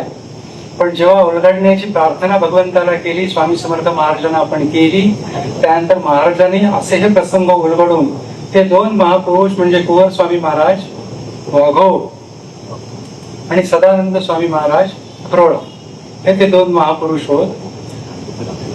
ते स्वामी महाराजांबरोबर कसे होते तर सरदार बापू गोखले या नावाने 1807च्या यज्ञामध्ये आहे आणि कुंवर स्वामी महाराज पण आहे. 1837 साली मंगळवेढ्याच्या टेकडीवर भीम टेकडीवर जे दोघे भेटले म्हणतात, तर त्यामध्ये कुंवर स्वामींच्या चरित्रात मी होतो, सदानंद स्वामींच्या चरित्रामध्ये मी होतो असं उल्लेख. तिसरी नोंद, सरदारच्या माणिक प्रभूंच्या दरबारामध्ये महाराज 2 महापुरुषांबरोबर गेले, त्यात मी होतो कुंवर स्वामी महाराज म्हणतात. इकडे सदानंद स्वामी महाराज म्हणतात मी सुद्धा होतो आणि आम्ही तिघे आहोत, कार्यासाठी आलेलो आहोत आणि कार्यपूर्ती झाली, आमचा करार झालाय, आता आम्ही निघणार असं म्हटल्यानंतर अक्कलकोट स्वामी महाराज चैत्र महिन्यामध्ये समाधी लिलेचं नाट्य घडवतात. कुंवर स्वामी महाराज 4 महिन्यांनी श्रावणामध्ये हेच नाट्य घडवतात आणि सदानंद स्वामी महाराजांनी अवघ्या 2 महिन्यानंतर हेच समाधी हिला नाट्य घडवलेलं आहे. याचा अर्थ लक्षात घ्या, आपल्याला माहीत असलेले स्वामी समर्थ आणि स्वामी समर्थ महाराजांना जर शोधण्याचा प्रयत्न केला तर दडलेले स्वामी समर्थ ते किती विलक्षण आहे, आपण पुढे नाही पडू शकत. मला सुद्धा या गोष्टी, मी मूळचा पत्रकार असल्यामुळे साशंकता पहिली आमच्या मनात असते आणि पडताळून घेतल्याशिवाय आम्ही कोणतीही गोष्ट मान्यतेला देत नाही. त्यानंतर आम्हाला जी जी कागदपत्र हवी ती आज ह्या सगळ्या मंडळींच्या समाधीला 150-200 वर्षाचा काळ, 150 वर्षांचा काळ लोटलेला असून सुद्धा तुम्हाला जसं हवं तसं तुम्हाला उपलब्ध करून दिलं जातं.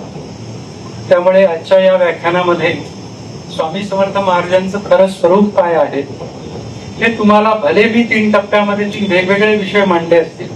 स्वामी समर्थ अक्कलकोटातच का आलेले आहेत किंवा स्वामी समर्थ महाराजांच्या बरोबर फिरणारे महापुरुष कोण होते आणि स्वामी समर्थ महाराजांचं मूळ वडाचे झाड दत्तनगर, वटपत्र शयनी स्वामी महाराज हे जे स्वरूप आहे, हे 3 वेगळे जरी विषय मांडलेले असतील तरी ह्या 3 विषयांमधून एक वेगळंच एकत्व दिसून येतं आणि त्याच्यातून एक अफाट असं स्वामी समर्थांचं ब्रह्मांड रूप दिसतं. ब्रह्मांड नायक म्हणून ते आपल्या समोर येतं. श्री स्वामी माझ्या मठाच्या सर्व पदाधिकाऱ्यांचे नमस्कार म्हणतो.